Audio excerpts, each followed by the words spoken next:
Officer Thomas Jane and his rookie partner, Jade Mason, walked lazily through the cornfields, occasionally flashing their flashlight at every sound they heard.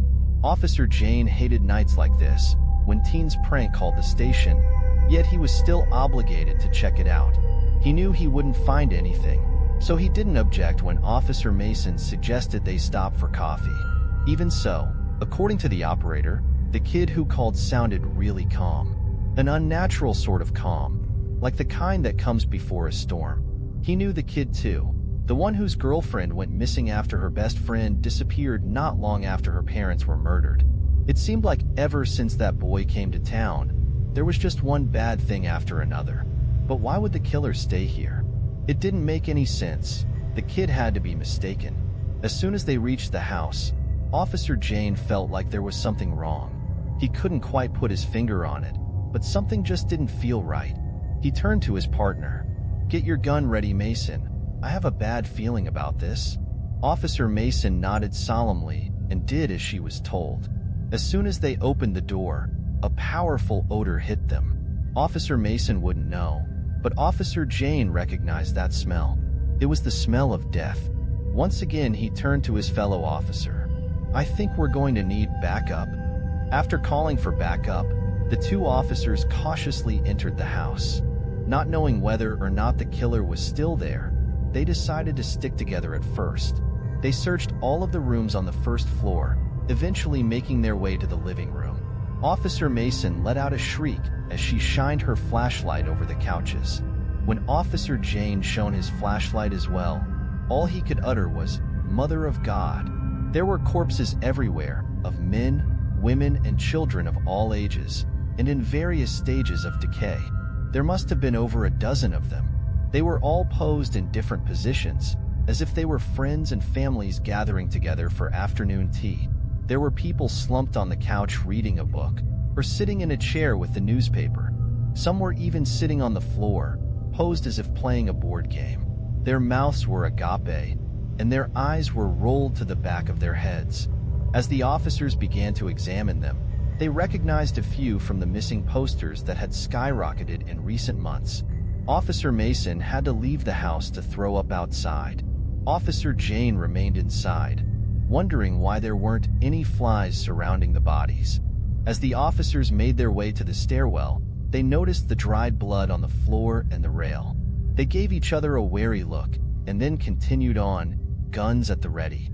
Once they reached the top floor, they split up and checked each room. They were all the same as the living room. More corpses, all posed in various positions, their mouths and eyes agape. They were all in different stages of decay, some fresher than Officer Jane would have liked. "Just what kind of sick fuck are we dealing with?" he murmured, to no one in particular. "Jane." Officer Mason called from another room. "I've got something over here." Officer Jane followed her voice to a middle closet. Officer Mason wore a grave expression on her face, but she nodded towards the open door. Officer Jane took a deep breath and aimed his flashlight into the closet. Inside were the bodies of two teenage girls. One was a lot more decayed than the other, but there was something strange about the way they were positioned. They were leaning against each other, the eyes and mouths closed in what could have been a peaceful slumber. They were holding each other's hand, and wrapped around the two bodies was red string, tying them together. A tap on his shoulder startled Officer Jane, but before he could say anything, Officer Mason pointed above the heads of the bodies. Following her finger, Officer Jane saw that written in blood were the words, "Loved and Lost." Officer Jane wondered what that meant, but he couldn't dwell on it right now. There was still one more room that they needed to check, and hopefully the killer was still hiding there. As they made their way to the end of the hall, they could hear sirens approaching. Their backup, finally. It would take them a while to make it through the cornfields. Officer Jane didn't have time to go down and give them a briefing. He had to see what was in that last room. He looked at his partner, who looked back at him with a determined expression on her face. He knew she was afraid, but he also knew that she wanted to take this person down as much as he did. She would never forget this experience for the rest of her career. She could no longer be considered a rookie cop. Today, she had seen more than half the cops on the force. Things like this just didn't happen in their peaceful town. When they entered the last room, Officer Mason once again had to stop herself from throwing up. Lying on the bed was a young woman, her abdomen sliced open and her entrails falling out. She was a fresh corpse, Officer Jane realized as he examined her. She was pretty too, such a shame. They looked around for the killer, but they quickly realized he was long gone. There was a desk with a computer monitor on it, but the computer itself was gone. He must have found out we were coming. Officer Mason sniffed. Yeah, while we were out there taking our time, he was escaping.